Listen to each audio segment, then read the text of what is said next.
you know that you have to come to your class prepared with your learning tools.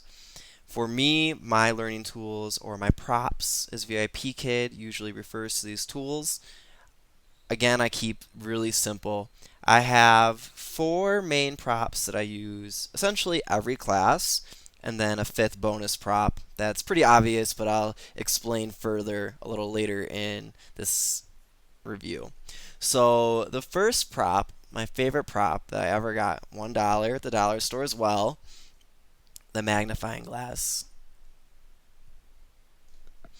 So this is perfect for beginner and intermediate levels, but I usually use it for every level. And it's the best prompt I have for what do you see? And I like it because for students who are really super beginners, it's a prompt that I'm expecting them to talk. What do you see? Well, I'm done talking. It's your turn. And they like that. But I can also do what do you see? What can you find?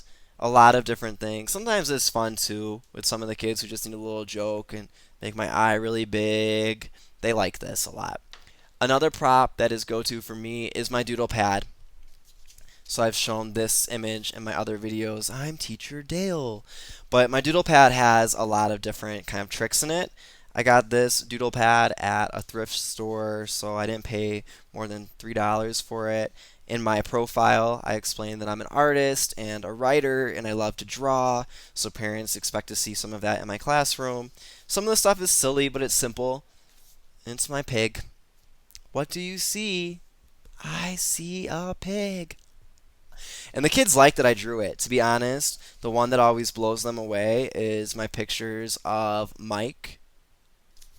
And of course, we have his sister, Meg. And they like this.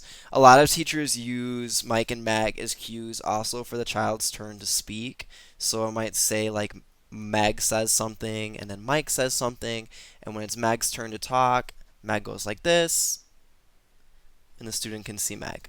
So the nice thing about this prop is that it's really like a lot of props and I can use it for all kinds of different things. I use it for my warm-ups a lot, which is really useful. I have like how is the weather? And then it's like a weather chart. I usually don't show this chart right away for older students because I want to assess their level in my warm-up if I haven't met them before. But a lot of times the chart gives a lot of relief once I see that they don't really understand how is the weather and I get this face. How is the weather? Oh, it's sunny today. Perfect. I have these flashcards. I'm holding them up close because I really encourage you to find these flashcards. I also picked these up at the dollar store.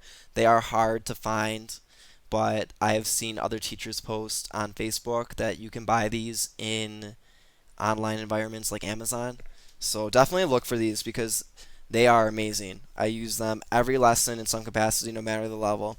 We might be talking about birds in level 3 and that birds have feathers and they lay eggs. Well, I have a bird. And it's colorful, and it's fun, and it's simple. And if we talk about something else like,